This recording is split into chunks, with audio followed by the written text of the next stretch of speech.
Real girl Cadillac. Yes, I'm Cadillac Dixon. I'm the drama life prison.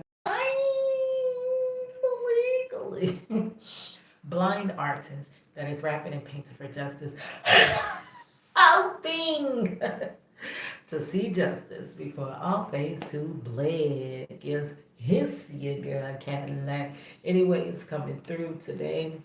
Wee hours in the morning. Today is September the 3rd, girl. Yes, September the 3rd, girl. Red. Ah. Okay, so we're gonna finish. We're definitely gonna finish tonight. Miss KayKay, I'm set apart to serve. Yes. We are finally gonna finish her project Reach the World drawing. Where can I zoom where you can see the my thing does not like to zoom correctly. It either does it too much or too little. So we're gonna finish listening to part 3. It was no, I'm sorry, not part 3. I gotta record part 3. We're gonna finish listening to part 2 of my current issues, like with work, like girl, what I'm going through, and it's telling you the issues that are happening now. But the reason I'm telling you these issues is because Miss KayKay from Set Apart to Serve, her content is helping me get through this battle. So that's how the two kind of, flow hand in hand. As I finish working on her drawing, I am telling my story. All right, so let's get into that. Again, let me show you the picture that I am doing of Miss KayKay. I think we actually should finish tonight. Tonight. Okay, so there's the picture I got. It was a screenshot. I believe it's a screenshot from one of her videos. All right, so we are going to get into finishing the drawing. Let me start the video, and y'all not going to hear me talk too much because, it's hard for me to multitask, girl. I get to talking and then my hands stop moving. So I'm going to focus on creating and drawing and stuff like that as you're listening to a pre-recorded video. All right. I am so tired. Today was Vizzo Day. It was visit day. My granddaughter and my husband, oh my God. My granddaughter, oh my gosh, she is a lot. She's a lot of work. And she caught me up in age. Like I always say, you should have been here 10 years ago. Grandmama would have been able to chase you all around the field and so and in the hot sun. It is hot. I am in Florida and it is hot. But she be wanting her little grandmama and granddad. I'm like, why won't you chase her? But we have visits together. So we're grandparents together, like through visitation now. We raised our daughter together through prison visits because my husband was wrongfully arrested and incarcerated. Well, he was wrongfully arrested at age 19, like 2 months after our daughter was born. And then by the time he was wrongfully convicted, he was 20 and he was gone. All right, so from there to he's about to be 43. His birthday is actually National Wrongful Conviction Day, which that's kind of ironic. But on National Wrongful Conviction Day, he will be 43 years old. Here we go. Putting some type of symbol on your license, your driver's license, say you're pulled over by officers and stuff, that lets them know that you have certain disabilities, because disabilities are not really always visibly seen. Sometimes you have unseen disabilities, and so that they would know that just because they wouldn't take everything as not complying.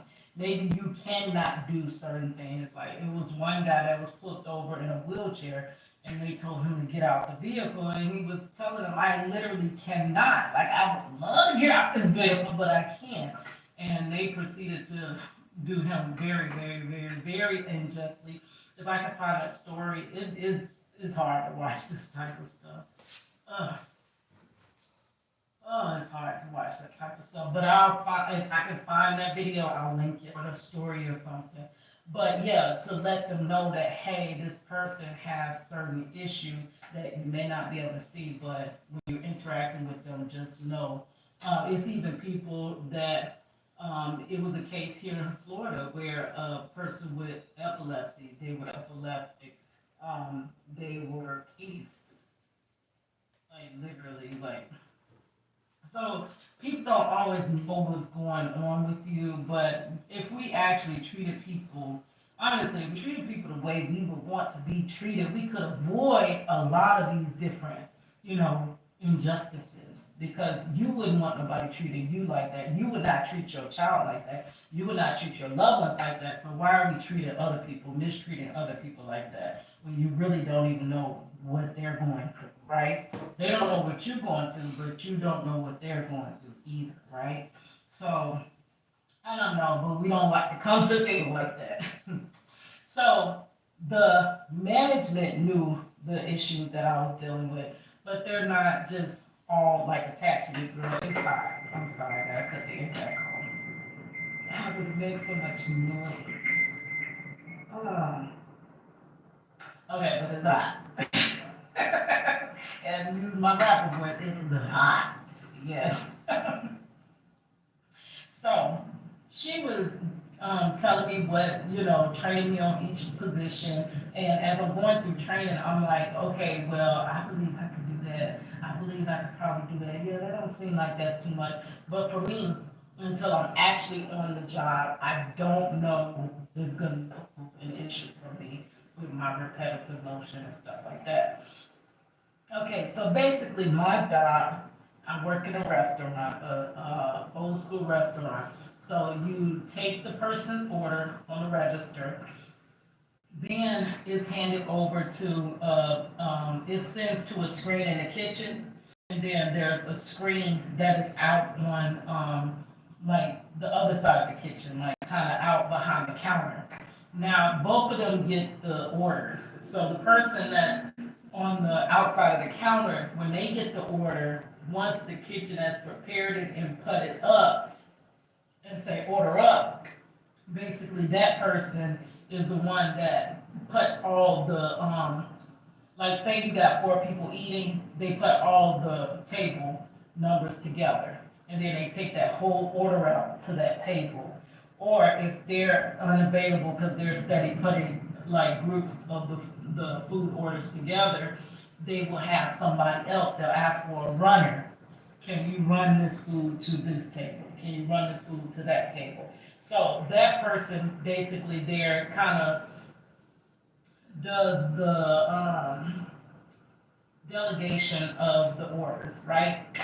Okay, so so you have the person that's at the cash register, you got the kitchen, you got the person that's in the orders together delegating that, you got the runner, and then you basically have like a busser, the person that basically they go buzz reader, they stand by the door when there's nothing to do, welcome the people in, the customers and stuff, welcome them into the place. Um, they kind of tell them how the line works, how you get in the queue line, what you do afterwards. They'll tell them bye, like have a great day, and thank you for joining us.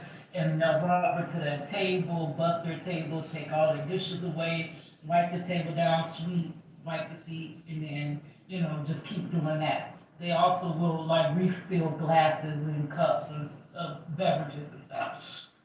So you got that position. So I'm like, I could probably do. This is almost like doing locks for real. I actually gotta do my own boy locks tomorrow, retwist his locks. He is a shout out to my boy T Rex. He is literally my only client. He has been my client for years and years and years. Like I've literally been doing his hair for a long time. And though it took me a minute, because I have these old crimped up hands, he still be reaching out. Cadillac, I need a retwist. Yes. He's a awesome. Oh my gosh, I gotta show y'all his work. I do have the old video that I reviewed his work. Oh my gosh, he's an awesome artist. But that was just a side note because I was like doing the locks reminds me of twisting the locks. All right. Now, I was scared Sorry. about that cash register because, like I told you, when I first came to that theme park, they had me in a cart. That cart was so busy, and it was a bunch of I would not only take the order, but then I would have to fulfill the order because it's really just you. Sometimes it's two, but most times it's just you by yourself. So I would have to roll the churros in that paper and roll the turkey legs in that paper, and it would hurt. Then it was massive amounts of dollars that I was having to count, like stacks like that, and that would hurt, just counting money. So I'm like, well, this place that I'm in now, I don't have to go and get the turkey legs and the churros and things like that. I just pour the drink, like whatever. And the only other thing that, oh yeah, and then I don't take as much money because of course the restaurants that I don't be as full as the concession stand is, right? So I'm like, I was scared about that register position. It looked like I can do almost everything. I was like, I should be good. And plus, it was a team. I wouldn't always have to be on the register, so I could move around. So as long as I'm not doing things repeatedly, how did I put that whole other repeatedly, then I should be okay because it doesn't quite become repetitive motion. So an example of repetitive motion, I'm a cosmetologist, right? I hold my cosmetology license, which is time to renew that ish. Another thing I cannot do because of my injuries, right? But I might be able to, I need to figure something out because I might could just do like natural styles or something that doesn't cost for too much. But I do have one client I have done I just like told y'all his that. locks for years, like years. My friend T-Rex, I did his locks for years. Low key, we met because I was a female rapper. He was the rapper known around Orlando. He's not only a rapper, artist, DJ, you know how we just hold so many hats, like your girl wears so many hats. And he did as well, like so awesome. But at that time, he was looking for spoken word poets. So I also do spoken word poetry, what I used to. And so I met him on Craigslist because he was looking for poets.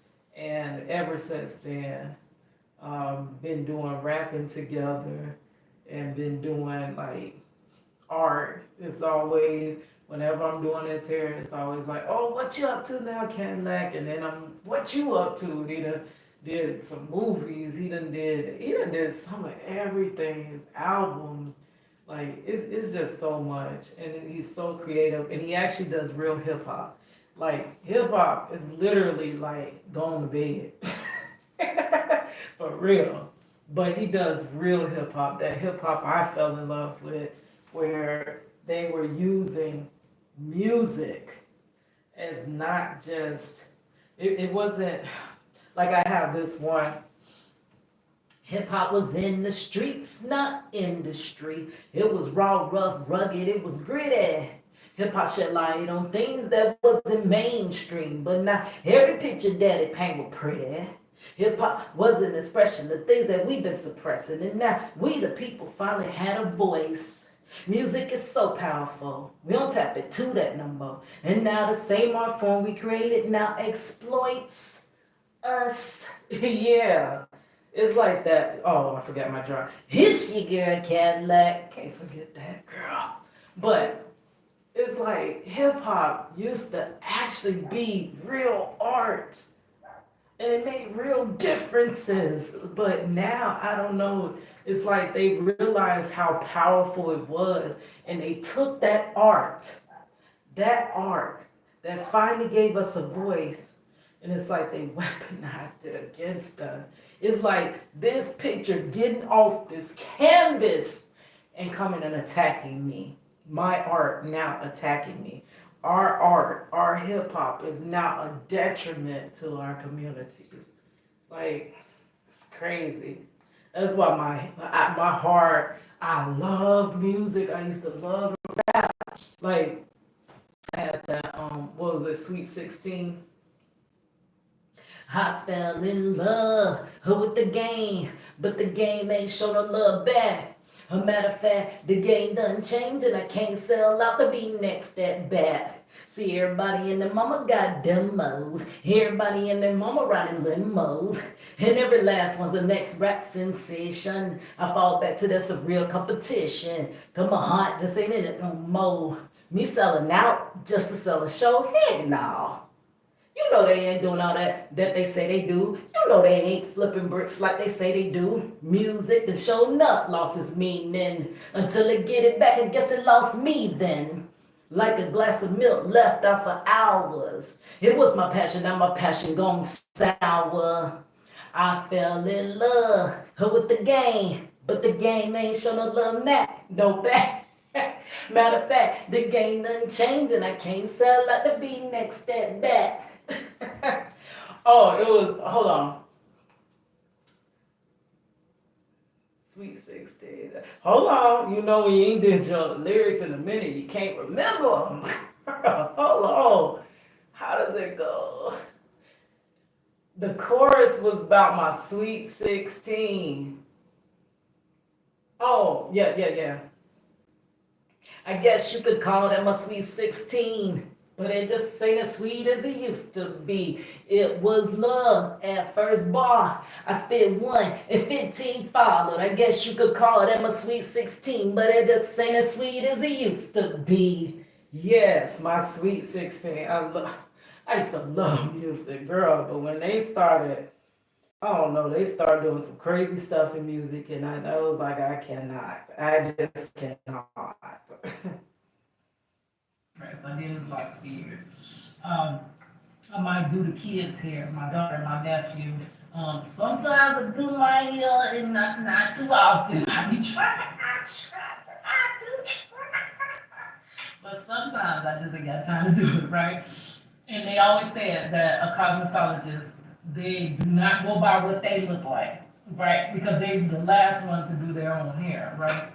So I hold that, but can't do it. So that's just to say I have several different accolades that you can go hang on your wall and be proud of, but they don't bring in money for me because I can't really do them.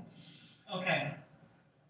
So when I actually, if I could, if my hands work the way I would like them to, wouldn't I be a cosmetologist before I be a cashier?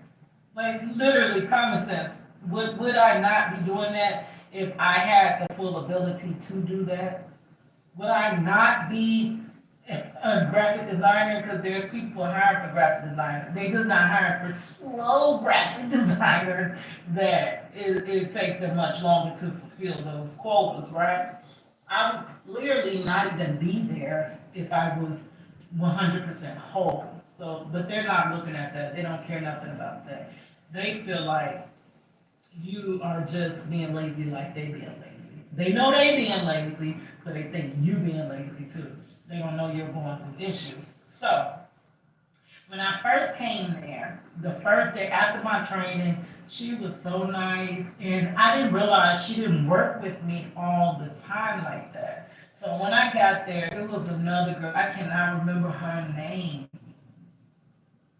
I don't even know nothing close to her name because I can't remember the girl's name. Let's call her Aiden. Girl, because I can't think of her name. Okay, so the first day that I worked, Hayden. This girl wanted to control everything. She was on the area that distributed the food and this and that. And so she would like tell me, hey, don't, oh, do this like that. Like if you made one mistake, now the manager told me make all the mistakes you gonna make. And I kind of chuckled and he was like, no, I'm being for real. Make all the mistakes you're gonna make. It's not hardly too many mistakes we cannot correct. But that is the way that you're gonna learn by making all the mistakes you can make. Now, and I didn't deliberately make mistakes, but I'm not perfect, right? And never claim to be perfect. No, nowhere near perfect, girl. So I ain't even gonna, But some people make mistakes and you can't correct because they think that they're too perfect to make a mistake. No, you can check me because I might be wrong. Like for real, do check me. I might oversight something, but a lot of people can't take correction. I can take correction, right?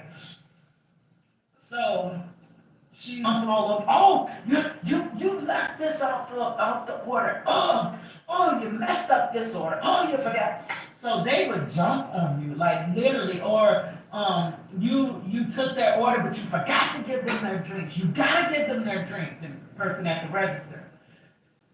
So I noticed that when I was trained on all these positions, not even really that position that distributes the food, when it was time for me to be trained there, a little support manager told me that no, you don't really need to learn that one. The one that people really have trouble with is the register. And I'm thinking in my mind, no, I got this register. Like, I need training over there because I'm thinking in my mind, I don't always want to be on the bike in one same position causing repetitive motion, right? One thing leads to another. So I'm like, no, train me everywhere. But they didn't.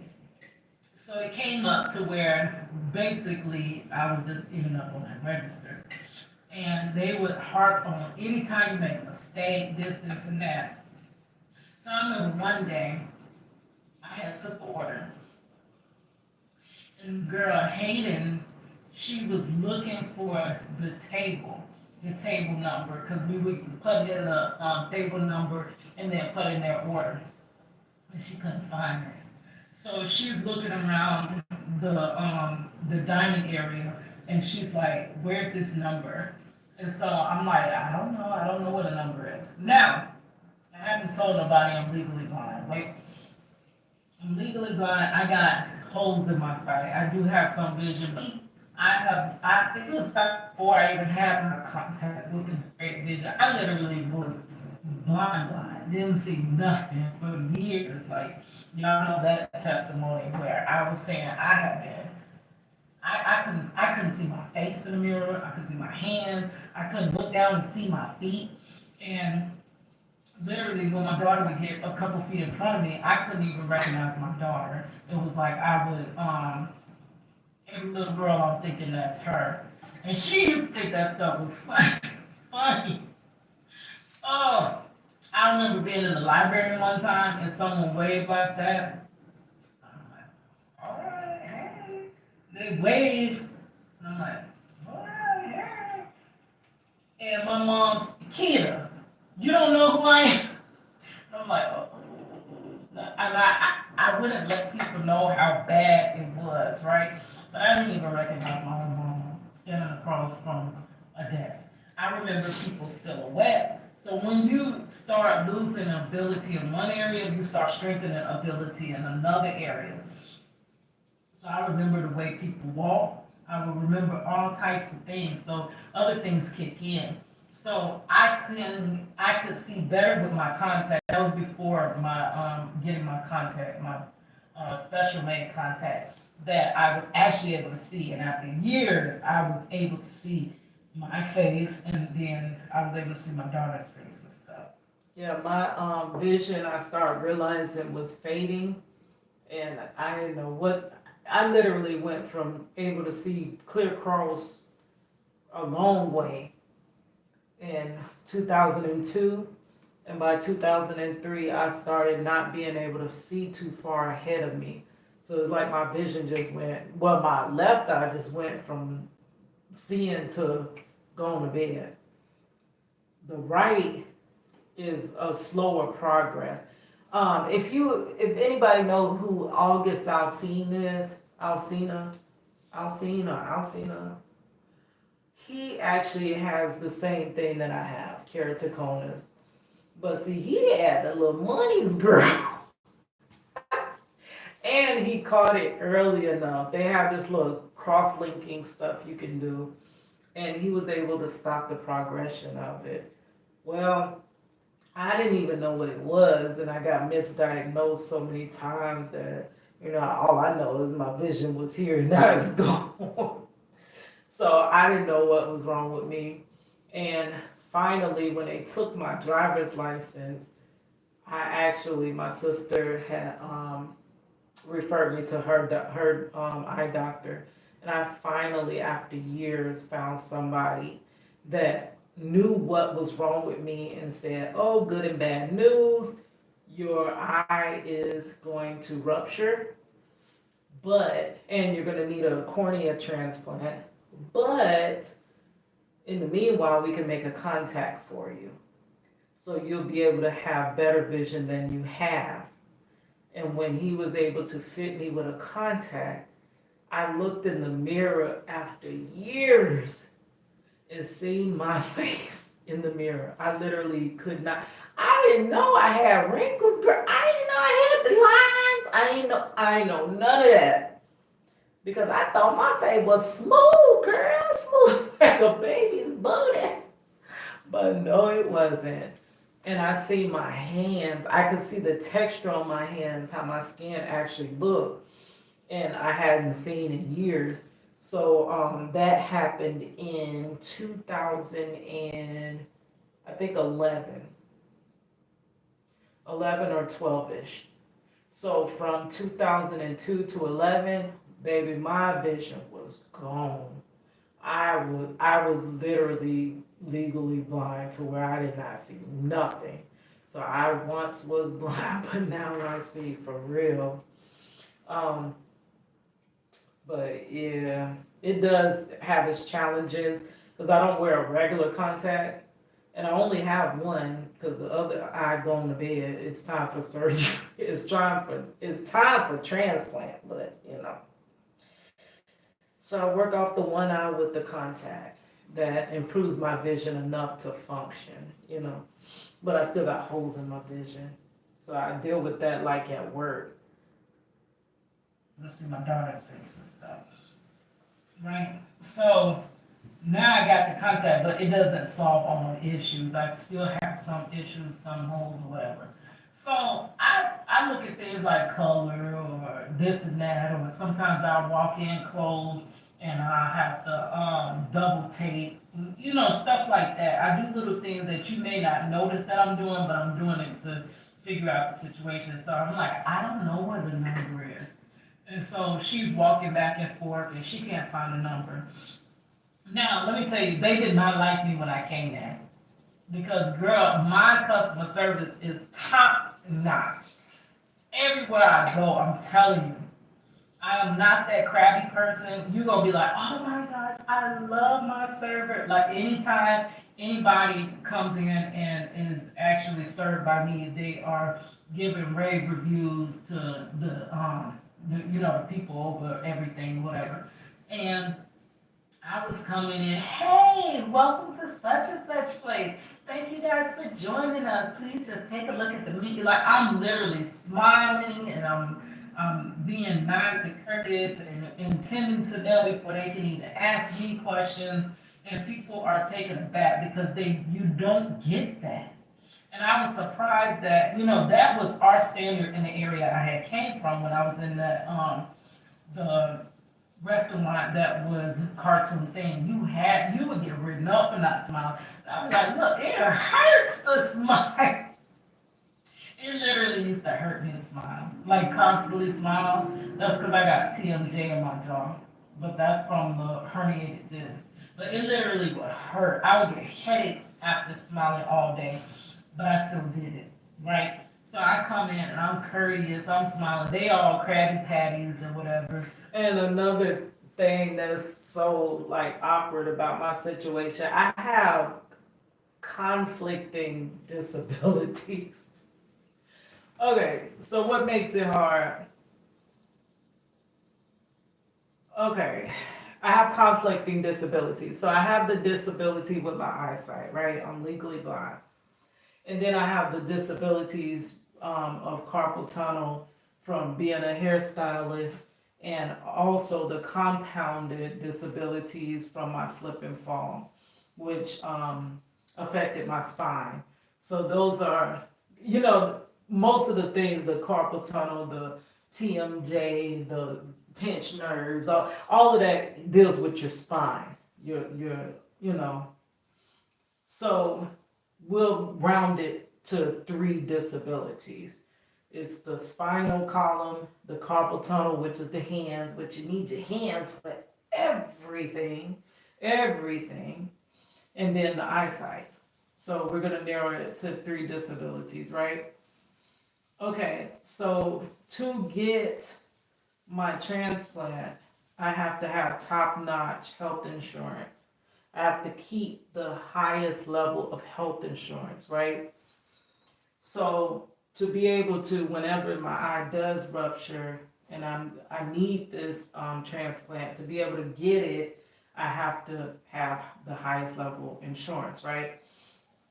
Okay, so insurance is only given to full-time associates.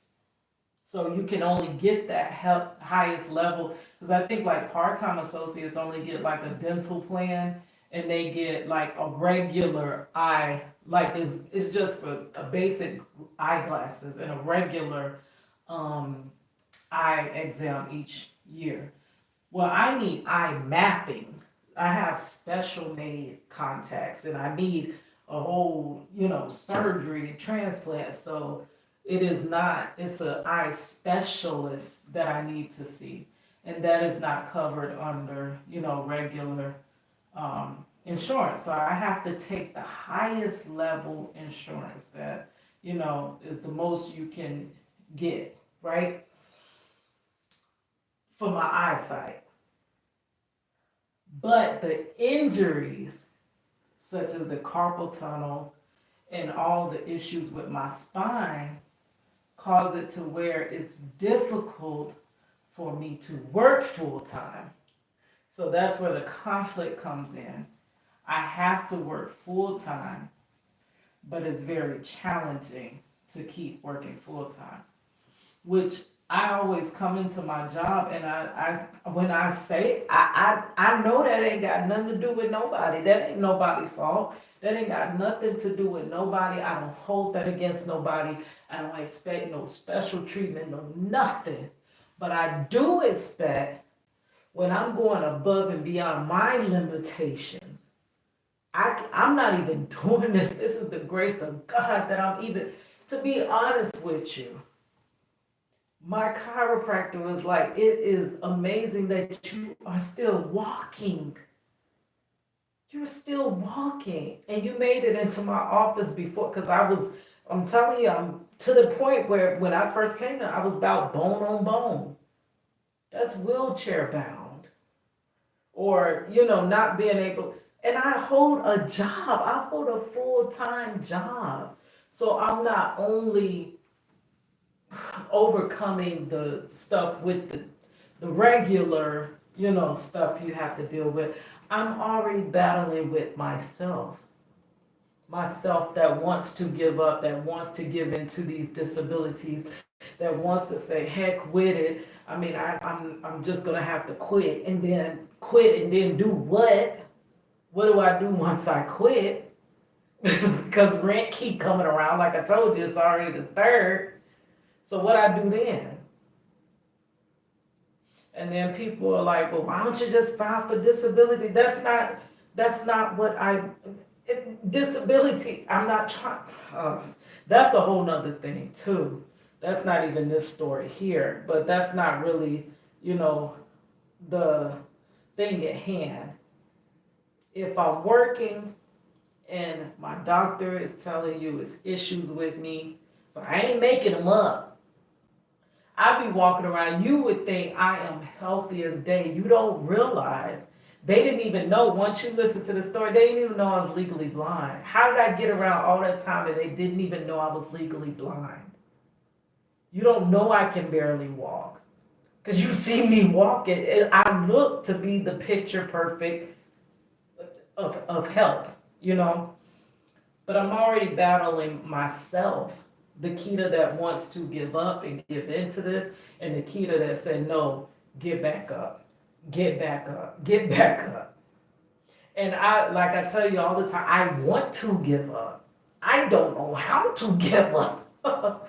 But I know that I've only gotten this far by God. There's no other way I could have done this. I could not have. I lost my vision when my daughter was young. How did I raise her? Work 2 and 3 jobs. Finish school. How did I do all that? I didn't do all that. That's the answer. That's nobody but God. So that, He is what gets me back up. Keita, you can't quit. I'm like, oh, I want to quit, but I can't do it. Keita, you can't quit. Gotta keep going. But it's already a battle in myself.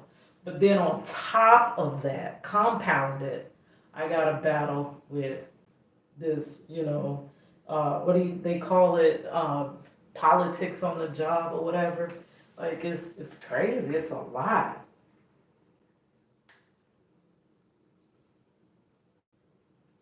Whatever. So you could clearly see the difference in me working and them working, right? So it was almost like they felt like, girl, take that down a notch. Like literally, you ain't gotta do all of that. And I'm, hey, thank you guys for coming in, this and this and that. So it irritated them. It irritated them that I was doing that and nobody else was doing that, right? So that was strike number one. That's what they really were just, the. So the girl is like, where's the number? Where's the table number? And I'm like, I don't know. Oh my gosh, I don't know what this number is. I really can't see from here to there. I just need to really go around to each table and look at their numbers. Honestly, for me, that's how I'm gonna be able to find this number. So she goes off. And then she goes in the back and she said, she's giving them the wrong table number. She's putting the wrong table numbers in. I can't find this number. And, oh, God. Oh, I wanted to say something to this girl. So I started pacing back and forth behind the counter, that way. And then all of a sudden I stopped and I went in the back. And I told the manager the situation. I said, she's hollering at me, and I am legally blind. I cannot see the table numbers. And and honestly, I gave the right table numbers. When they came back and found that out, and they found that table number she was looking for, the people had to went outside. It wasn't that I was giving the wrong table numbers. She never even came to apologize or nothing. But I'm like, wow, like that's crazy. So that type of stuff kept happening. And then it was like one time she was like, I don't think this happened before that. She was like, you gotta do this like this. You gotta do this like this. Oh, don't do this like this, do this like this. So at that point, I'm like, I just stood at the register. Then she gonna tell me it feel like I'm doing on where I said you are doing all the work because you won't let me do anything. You are. Like, literally, you don't need to feel like you're doing all the work because you're trying to basically micromanage me, and we the same position, for real. And then later she found that out. I think they went back and told her that I was legally blind. This girl, you could tell the change in her attitude. She never apologized, but I think she felt bad. I think she really felt bad. But, I mean, literally, whether I was legally blind or not, you still treat me in the way that you want to be treated, right? You don't want nobody hollering at you. You don't want nobody, like, belittling you, and you just got here. Like, who gets on the job and do the job 100% correct? Like, I know she had to make plenty of mistakes before she got to where she was, right? So it's like they were limiting me in what I could learn and what I could do, and jobs like that, you get better and faster out of doing it over and over. Like, right? So nobody wanted to be on the register. Everybody wanted to be on the area that's this distribution of the food. And I'm like, why? It's literally easier to do register, but meanwhile, me constantly doing register, numbing my hands up, is issues with my carpal tunnel and then my herniated disc. My chiropractor said I can't look down, my head can't even, my neck can't support my head. So I need to be looking up.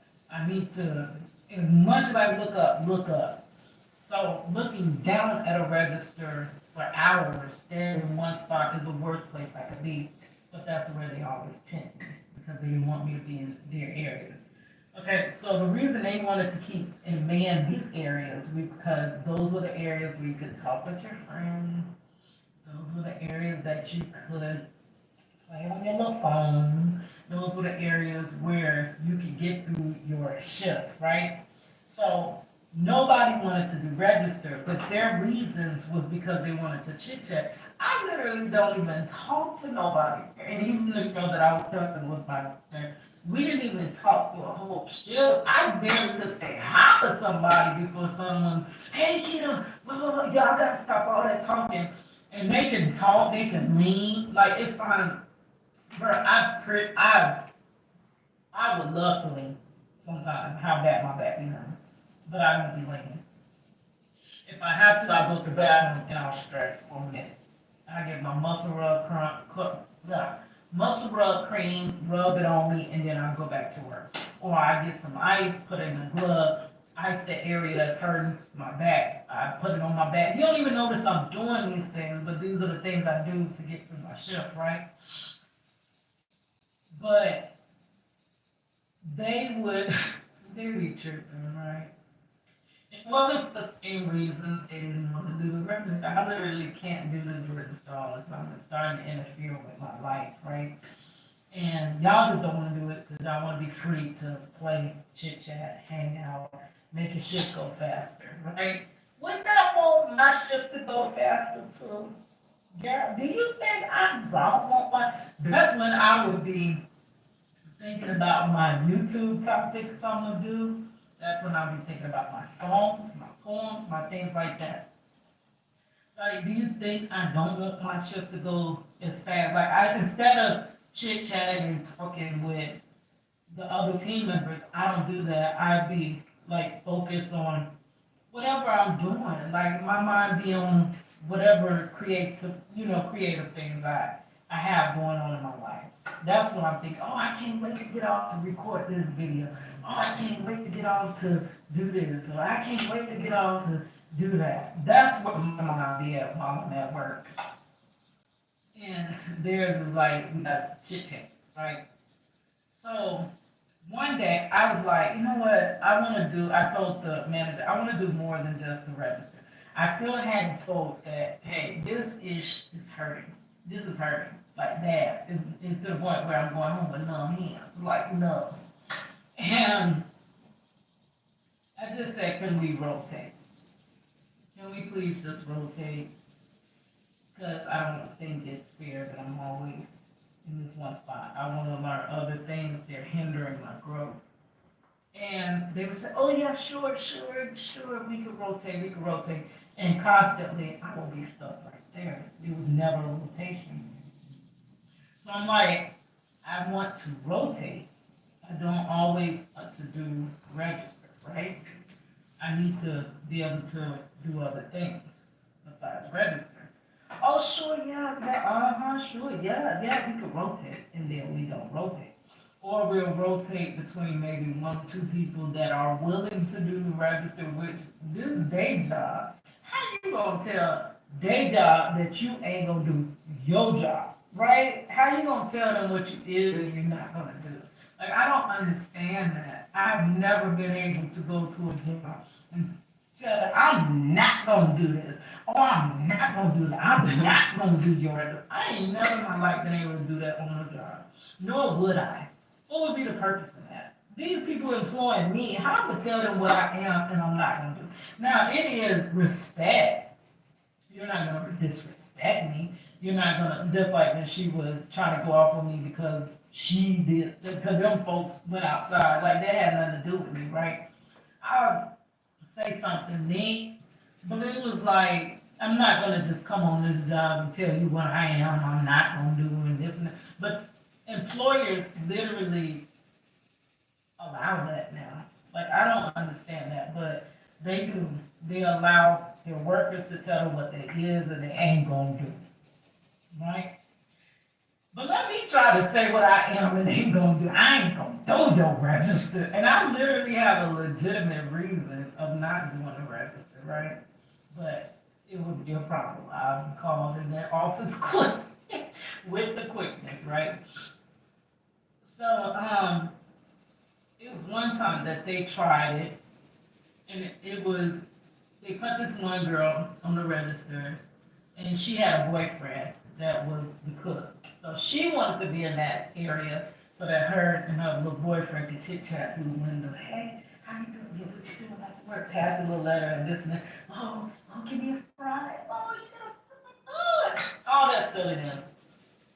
She put on register. This girl cried. I wanna cry. My hands on fire. I wanna cry too, girl, but I didn't cry. I was crying on the inside. This girl hard down cried because they moved her to the register and she couldn't. And she walked out and she went home and she was never asked again. It blanked out. She cried because she couldn't work with her boyfriend. She clocked out, she went home, and they never asked her. When she came back, they never asked her to be on that register again. On that register. Another girl, a second time, they tried to rotate and they put her on that register. This time, this girl cried, oh, my back, my back, oh, can I get off the register? And they pull off quick. And these are young people. Young people. Now, I ain't gonna say they not disabled. You don't know who is and isn't disabled. But they look pretty able-bodied to me. And I remember back when I was 20, I literally could work. Like your body's basically in the best shape of its life. But a lot of it is this generation is just lazy. Like downright lazy, but you can't even say that because it offends people and stuff like that. So I don't know. It's a lot of working with laziness and people that want to come to work, collect the check, but they don't really want to do any work to get the check. So they don't want to earn the check. They want to basically be given a check. But it's other ways to just be given a check, ain't it? Like, why hold a job, but you don't want to do the work? Like, I don't know. But that's who they like to have on their jobs.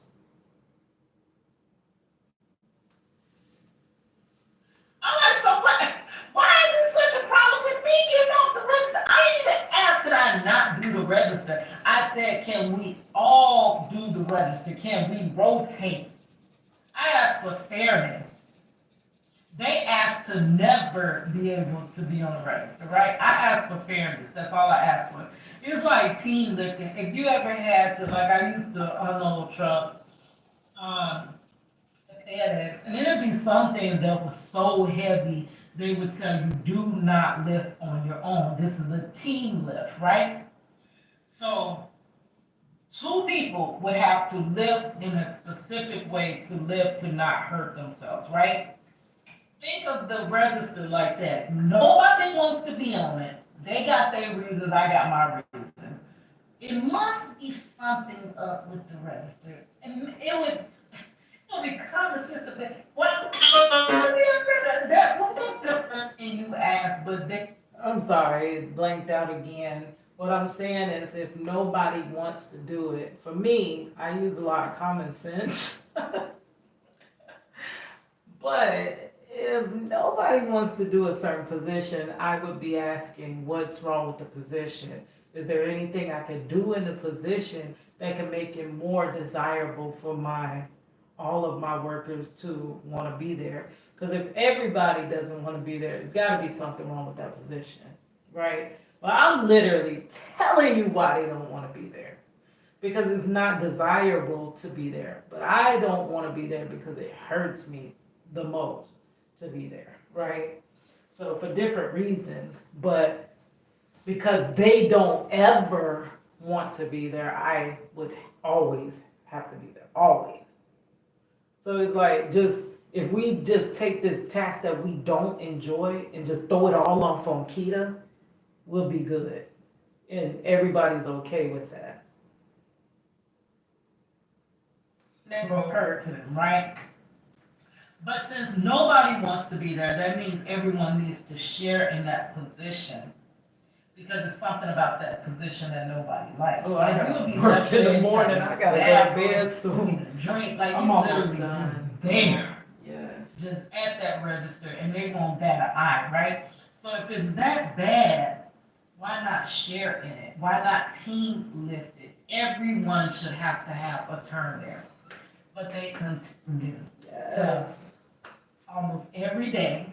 Maybe I get one day, maybe I get a half a day off. But I would the customers come in. All right, so I am going to smooth in and blend, really is blending the hair. I'm about to do blending. So they have specific tools, artists, the bougie artists, regular artists, I'm just playing.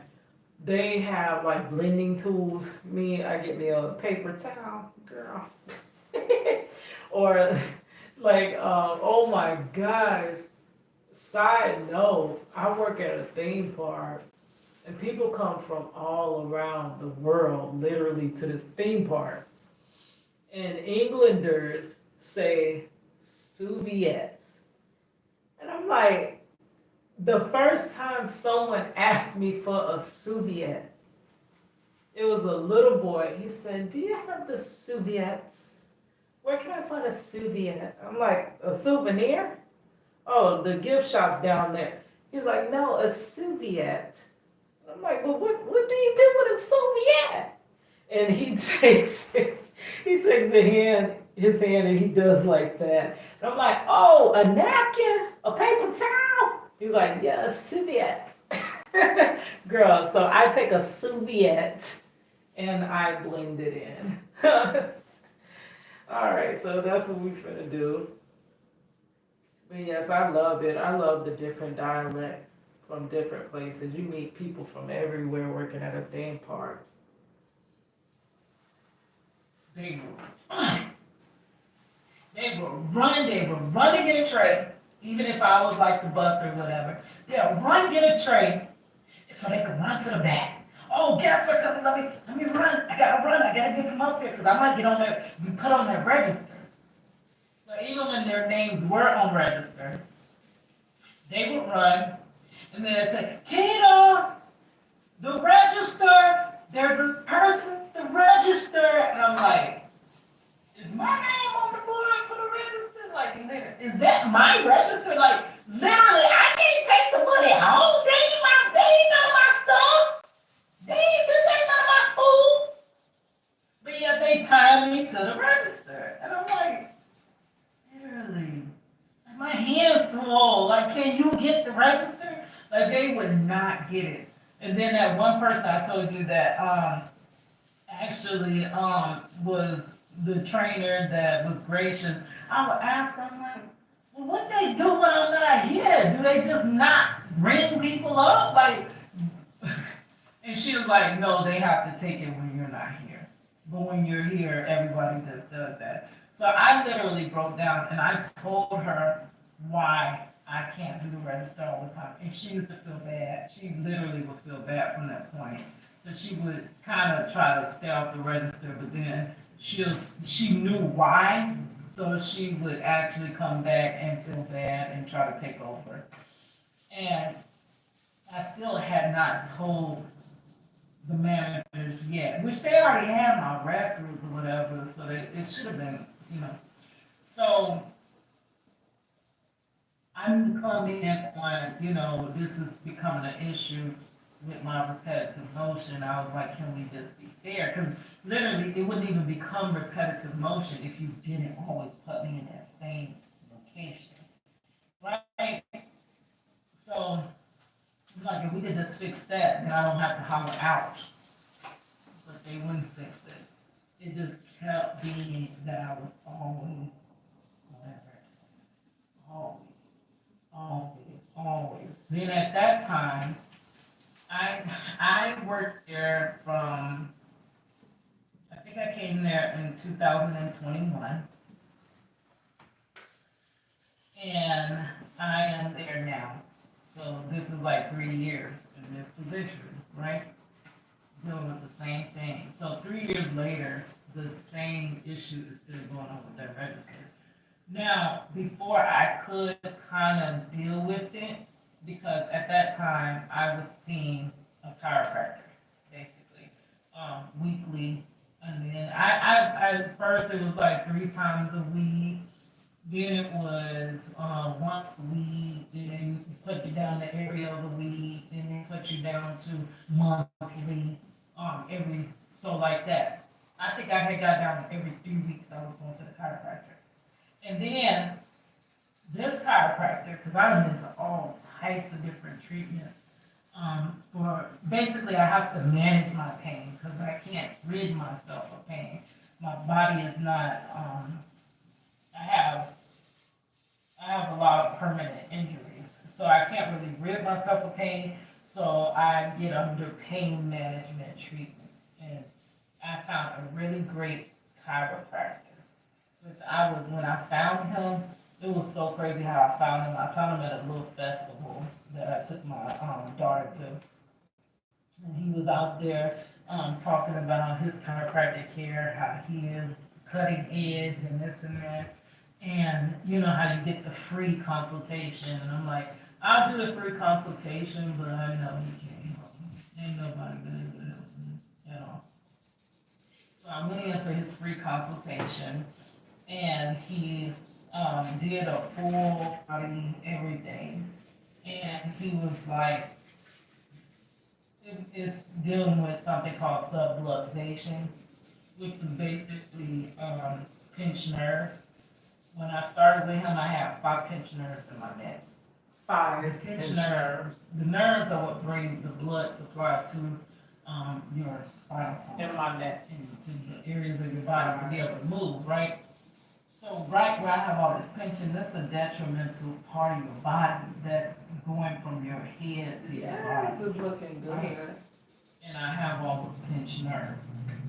And after being pinched off for so long, it starts to make the cartilage collapse. And your bone, the vertebrae get closer and closer, causing more and more pain, more and more numbness.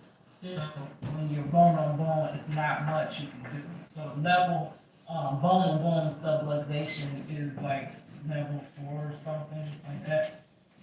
And you have 1, 2, and 3. I think 1 or 2 you could correct. You after treatment could possibly get increase some I never stopped that flexibility from in between folding your up, vertebrae. just to lay it flat. But I was scared he couldn't help me at all, right? He did all this stuff, and I'm just bracing myself. I already know it's there, like, already there. Ain't nobody been able to help me yet. Like, you can get help on the chiropractic while you're We doing found it. done, Most times you girl. don't have Yes. permanent, Somebody going to bed. So he says, well, you're in stage 3. I'm like, I'm sure I don't know that. So I'm like, oh, so you can't help me, right? Oh, 2 more minutes on the video, Unless you have, so let it play out. you have to have faith that God and help. And I was surprised that came from my chiropractor. That God can completely, like, the sound went out over the most detrimental part. When I was a chiropractor, I was like bracing myself because nobody's really been able to helped me enough for long lasting results, right? You could get relief while you stay under chiropractic care, but you know chiropractors are expensive.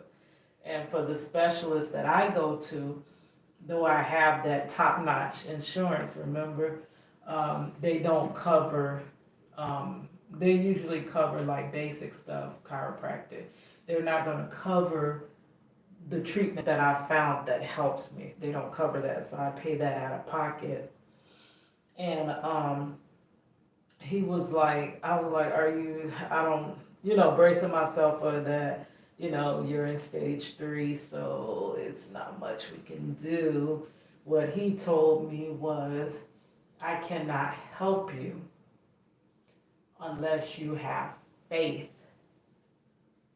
because faith is the only thing, the only way that you can get better. You have to be able to believe that you can get better. And that's what it kind of skipped over. And that's important to hear. But without faith, I cannot help you out. You kidding me? So under his treatment for, I think, like a couple of years, I started to get better. I had headaches, the headaches was gone. Yeah. But, with all the inflation, because he's cutting edge, health insurance don't cover what he does. So I was paying out of pocket. But it's really no price you can put on your health, really. Right. So I was paying out of pocket for years, but my pocket went bad. Under this little inflation, I couldn't afford it no more. And it's like they're cutting our hours, the theme park, because nobody got money for going to theme parks like that. So they cut my hours. Can't really go get a second job because I can't get the first job properly. Like literally, I'm gonna go get a second job. September. It'd be messed up. So that's an answer, but that's not really a real logical answer for me. So I literally was like, well, I don't know how to make ends meet unless I cut my chiropractor. So it was only supposed to be for a little while, but a little while has turned to over a year. I have not been able to go to chiropractic care. So that is the reason why I'm dealing with more issues. We done. Though they were putting me on that register consistently, what he was doing, once I would be in pain, I could go to the chiropractor, he can adjust me, the blood back flowing correctly. There we go with the zone. Go back in for round number 2, constantly putting me in the same spot. But with me not being able to go to this chiropractor, that is what made it like, I'm Just don't let that finish at this out. point, got to get out of being the only one you're putting on the register. And really, you're only having me on the register so that y'all can laugh and talk and shit and chat. And play But without yeah, the so we got y'all caught up to Their where I'm at phones. now. So, next story time, I'll tell you what's going on in this current moment, right? Alright guys, so I'm gonna go home. I got 1 hour to work on a drawing. All right, guys. Yes. So we are done. Project Reach the World. KayKay from Set Apart to Serve. All right. Go follow her. Go watch her. And she's really helping. Like, I'm telling you, like, she's the first person that I really heard talk about. I've been engulfed in narcissistic, content. Like literally, that's a spirit I've dealt with in many places in my life. So she's the first one that I seen talk about it on the job. There might be others that's out there talking about it, but I haven't seen them. And I've been following these, like this, content since I turned 40. Y'all know I said when I turned 40, it's like, usually you think 40 is the end of life, but for me, it was like the beginning. At 40, I cried out to God. I said, what is wrong with me? Like literally. I try to be the best I can. I try to be, and I'm given hateful love, and I'm made to look like I'm bad when I'm trying to be the best I can be. And I didn't know what it was.